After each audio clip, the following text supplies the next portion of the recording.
Hello दोस्तों, मैं Satyendra Kumar सिल्वेरिया channel में आप सबका स्वागत करता हूं। दोस्तों, हम हाइड्रोलिक्स और हाइड्रोलिक मशीन सब्जेक्ट का अध्ययन कर रहे हैं। दोस्तों हमारा लेक्चर नंबर ये 14 है और लेसन नंबर 4 हमारा चल रहा है। लेसन नंबर 4 का नाम है मेजरमेंट प्रेशर। ये इसका आज कुल मिला के हाइड्रोलिक तथा हाइड्रोलिक मशीन का लेक्चर नंबर 14 है। दोस्तों, आज इस लेक्चर में हम सिर्फ एक टॉपिक साधारण यू नली द्रव दाबमापी यू ट्यूब सिंपल मैनोमीटर्स के बारे में पढ़ेंगे। दोस्तों यह एग्जाम की दृष्टि से बहुत महत्वपूर्ण है, इसलिए हम इस लेक्चर में सिर्फ एक टॉपिक आपको समझा रहे हैं, जिससे आपको ज्यादा बड़ा वीडियो ना हो पाए और छोटा ही वीडियो में आप समझ जाएं। तो दोस्तों, इस लेक्चर में साधारण यू नली द्रव दाबमापी यू ट्यूब सिंपल मैनोमीटर का विस्तार पूर्वक पढ़ेंगे और उसके बारे में जानेंगे। तो दोस्तों स्टार्ट करते हैं। सबसे पहले अपना लेक्चर इस लेक्चर में पढ़ते हैं। तो दोस्तों आज हम साधारण यू नली द्रव दाबमापी यू ट्यूब सिंपल मैनोमीटर्स के बारे में पढ़ेंगे। तो दोस्तों यू ट्यूब मैनोमीटर का आप चित्र देख सकते हैं। फिर चित्र के सहायता से पहले इसको थ्योरेटिकल समझते हैं, फिर इसके विस्तार बारे में जानते हैं। तो दोस्तों पहले जानते हैं साधारण यू नली द्रव दाबमापी यू ट्यूब सिंपल मैनोमीटर्स। यह द्रव दाबमापी साधारण कांच की नली को यू अक्षर के आकार में मोड़कर बनाया जाता है। आप चित्र की सहायता से देख सकते हैं दोस्तों, यू आकार के कैपिटल लेटर जो रहता है ABCD के, उसके आकार के मोड़कर बनाया जाता है। फिर क्या है, नली का एक सिरा उस बिंदु से जोड़ा जाता है जहां दाब ज्ञात करना हो तथा दूसरा सिरा वायुमंडल में खुला रहता है। एक सिरा दोस्तों, इसका जो यू आकार की एक नली होती है, उसका एक सिरा उस स्थान से जोड़ा जाता है जहां हमें दाब ज्ञात करना होता है। वो चाहे फिर बर्तन का हो चाहे जिसका हो, उसमें से हम जोड़ देते हैं।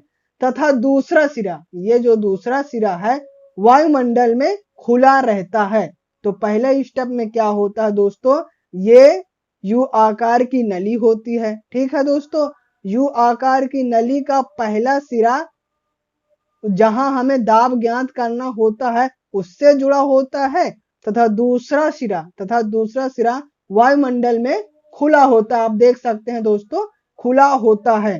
फिर क्या है, नली में ये इसमें हमारा जो नली है यू आकार की, इस नली में पारे क्यों डाला जाता है, क्योंकि इसका आपेक्षिक गुरुत्व 13.6 होता है। इसका आपेक्षिक गुरुत्व 13.6 होता है, जो पारा का होता है। नली में आपेक्षिक गुरुत्व 13.6 होता है, जो पारे का होता है उसको भरा जाता है। क्यों भरा जाता है, क्योंकि हमको ऐसा चाहिए जो जल से क्रिया ना करे और उससे अधिक गुरुत्व वाला हमें चाहिए। तो पारा का होता है 13.6, इसमें हम डाल देते हैं।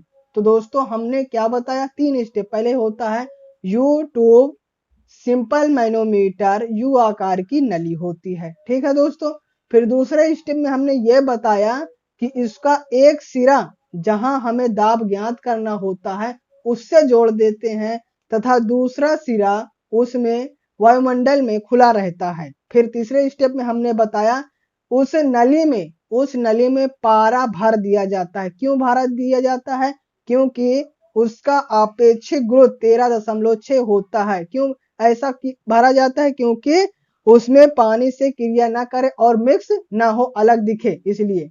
तो दोस्तों 3 स्टेप हमने जाना।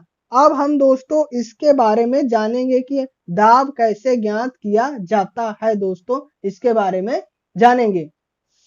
तो देखते हैं, हमको यहाँ प्रेशर हमें माप करना है कि हमें प्रेशर इस बर्तन का कितना है। तो हम स्टेप वाइज समझते हैं कैसे ज्ञात करते हैं। तो पहले क्या करते हैं, H1, ये H1 दूरी मानते हैं। ये H1 दूरी किसकी है, यू नली की बाईं भुजा के हल्के द्रव तल के आधार रेखा ये है हमारा ए से ऊंचाई, ये इधर वाला है पहले है दोस्तों। इसमें से जो हल्का द्रव भरा है यहां से लेकर यहां तक उसकी ऊंचाई ये हमारी h1 है दोस्तों। ये h1 दूरी हम ये मान रहे हैं। h1 दूरी क्या है? U नली के बाई भुजा में हल्के द्रव तल की आधार रेखा हमने क्या माना है? ए से ऊंचाई ये हमने माना है। ये यहां से क्यों माना है? क्योंकि यहां से हमने पारा भरा है, इसको हमने बेस मान लिया है, बेस माना है ए डैश, इसके ऊपर यहां तक की जो हाइट है हमारी इसको h1 मान ली है। अब देखते हैं दूसरा h2, ये दोस्तों दूरी हमने h2 मानी है। इसमें क्या है? ये बेस हमने मान लिया है, तो इसमें जो पारा की हाइट है, जो हमने नली है इसमें पारा की हाइट है, इसमें h2 मान लिया है। अब क्या है? S1 हल्के द्रव का अपेक्षित या विशिष्ट गुरुत्व, S1 इसका हमने हल्के द्रव का ये वाला विशिष्ट गुरुत्व मान लिया है। ये इधर का हमने हल्के द्रव का ये वाला विशिष्ट गुरुत्व मान लिया S1। और फिर ρ1 हल्के द्रव का घनत्व, ये वाला सब हल्के द्रव का घनत्व S1, और ρ1 हल्के द्रव का घनत्व 1000 इंटू S1, जो घनत्व हम निकालेंगे तो 1000 से गुणा कर देंगे। और फिर ρ2 भारी द्रव का घनत्व, ये इधर वाले का भारी घनत्व जो हमने पारा है उसका हमने ρ2 हमने भारी द्रव का घनत्व मान लिया है। तो ये था दोस्तों, हमने क्या क्या मान लिया है उसको हमने बताया दोस्तों। अब इसको हम क्या जानते हैं? इसको हमने P, इस पे हमारा दाब निकालना है। किस पे हमारा निकालना है? P, ये हमारा B पे हमको दाब निकालना है। तो हम दाब मापन के मौलिक सिद्धांत, fundamental principle of measurement pressure में हम सिर्फ 2 दाब के सिद्धांत जानते हैं। तो देखते हैं कौन सा दाब का सिद्धांत लगता है, इसके बारे में जानते हैं। पहला हमारा सिद्धांत होता है, जिस द्रव का दाब हमें मापना हो उस द्रव के दाब को उसी द्रव या किसी दूसरे उपयुक्त द्रव के स्तंभ में संतुलन इक्विलिब्रियम में रखकर दाब मापते हैं। ये पहला है। दूसरा है, जिस द्रव का दाब हमें मापना हो तो उस द्रव के दाब को स्प्रिंग या अचल भारों द्वारा संतुलन में रखकर दाब मापते हैं। तो इसमें तो स्प्रिंग लगा नहीं है दोस्तों, इसमें हमने 2 द्रव भरे हैं। तो अब 2 द्रव भरे हैं तो वही पहला सिद्धांत है। पहला सिद्धांत में क्या कहता है? जिस द्रव का दाब हमें मापना है उस द्रव के दाब को उसी द्रव या किसी दूसरे उपयुक्त के संतुलन में रखकर दाब मापते हैं। तो हमने क्या उपयुक्त रख दिया है? द्रव उपयुक्त हमने द्रव पारा रखा है। तो इसके पारा पहले सिद्धांत से हम लगाते हैं। पहले सिद्धांत में क्या होता है?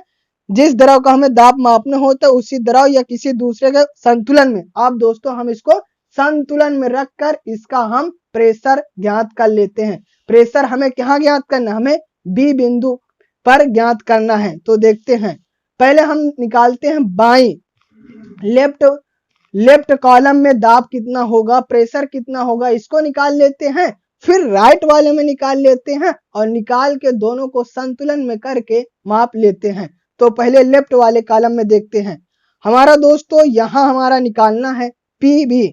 तो पहला भी हो गया और प्लस, और इसका कितना होगा? यहां से यहां तक दोस्तों हमारा कितना होगा? ρ1 इंटू G। और हाइट हमारी कितनी है? हाइट हमारी h1 है दोस्तों। हाइट कितनी है दोस्तों? हमारी h1 है।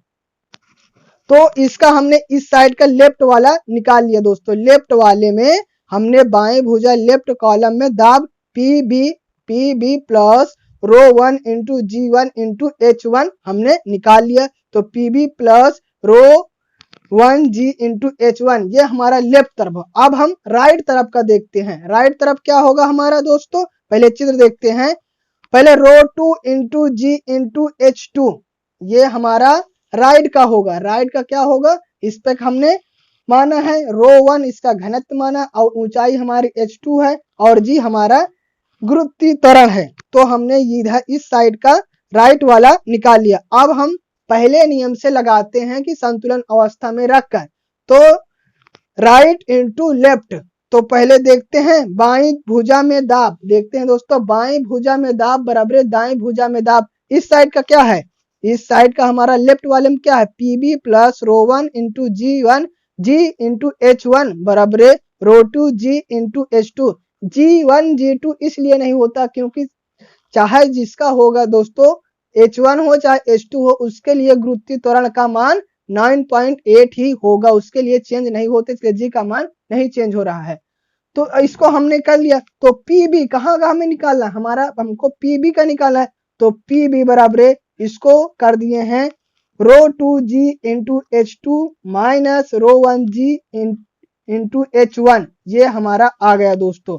अब इसको स्पेसिफिक ग्रेविटी अपेक्षिक गुरुत्व के बल में निकालें तो H2 माइनस S1 H2 होगा दोस्तों, ये हमारा स्पेसिफिक ग्रेविटी के अंतर्गत आएगा H2 माइनस S1 H1। तो ये था दोस्तों हम कैसे यूट्यूब मैनोमीटर क्या होता है, कैसे उसका दाब ज्ञात करते हैं, और इसके बारे में हमने विस्तार पूर्वक समझा दोस्तों।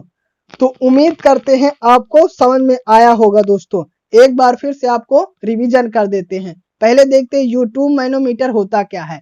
यूट्यूब मैनोमीटर यू आकार की एक ट्यूब नली होती है, ठीक है दोस्तों। उसमें क्या होता है, एक सिरा दोस्तों, उसको हम जहां दाब ज्ञात करना होता है उसको उसमें जोड़ देते हैं, तथा दूसरा सिरा क्या करते हैं, वायुमंडल में खुला रखते हैं। फिर तीसरे स्टेप में क्या करते हैं, उस नली में ऐसा हम द्रव डालते हैं जिसका अपेक्षित गुरुत्व जल से अधिक होता है, क्योंकि हमें ऐसा द्रव चाहिए जो उससे मिले न और क्रिया न करे। तो ऐसा हमारा होता है सिर्फ पारा में। पारा का होता है विशिष्ट गुरुत्व स्पेसिफिक ग्रेविटी 13.6 होता है, इसलिए हम उसको मिलाते हैं। फिर हम उसको कैसे ज्ञात करते हैं, इसके लिए क्या करते हैं, पहले हम बेस मानते जहां तक हमारा पारा चढ़ा होता है, और या फिर उस जहां तक हमारा हल्का द्रव वाला दाब होता है जिसमें दाब का, तो उस द्रव का उस दाब को हम बेस मान लेते हैं। फिर हम लेफ्ट तरफ की ऊंचाई को H1 मानते हैं, और तथा पारा की जो ऊंचाई रहती है दोस्तों, पारा की ऊंचाई रहती है H2 मानते हैं। H1 H2 ये कर लेते हैं, और इसका स्पेसिफिक ग्रेविटी इस साइड का लेफ्ट वाले का S1 मानते हैं और इस साइड का H2 मानते हैं। फिर इसका गुरुत्व ρ1 और इसका ρ2 मानते हैं, और इसका जो गुरुत्वीय त्वरण G होता है दोनों के लिए बराबर होता है। तो अब हम क्या करते हैं, फिर उसके बाद लेफ्ट और राइट का निकाल लेते हैं। लेफ्ट में हमने क्या निकाला था, PB plus ρ1G into H1 निकाल लिए थे दोस्तों, और फिर राइट में हमने क्या निकाला था, राइट में ρ2 इंटू G इंटू H2 निकाल लिए थे। अब हम वही फंडामेंटल ऑफ किसका, fundamental principle of measurement pressure का पहला वाला लगा देते हैं। उसमें क्या कहता है, दोनों को संतुलन कर दीजिए, आपको निकल आएगा। तो हमने संतुलन में रख दिया, तो लेफ्ट वाला और राइट वाला बराबर कर दिया, और हमको PB ज्ञात करना था, PB हमने ज्ञात कर लिया। तो ρ2G into H2 minus ρ1G into H1, और स्पेसिफिक ग्रेविटी के में तो H2 माइनस S1 H2 हमने ज्ञात कर लिया दोस्तों। तो दोस्तों यह लेक्चर यहीं समाप्त करते हैं। यदि यह लेक्चर आपको अच्छा लगा हो तो लेक्चर को लाइक कर दीजिए और सब्सक्राइब कर दीजिए, और बेल आइकन पे ऑल पे क्लिक कर दीजिए, जिससे हम कोई भी वीडियो डालें तो आपको सबसे पहले नोटिफिकेशन पहुंचे। थैंक यू फॉर वॉचिंग दोस्तों।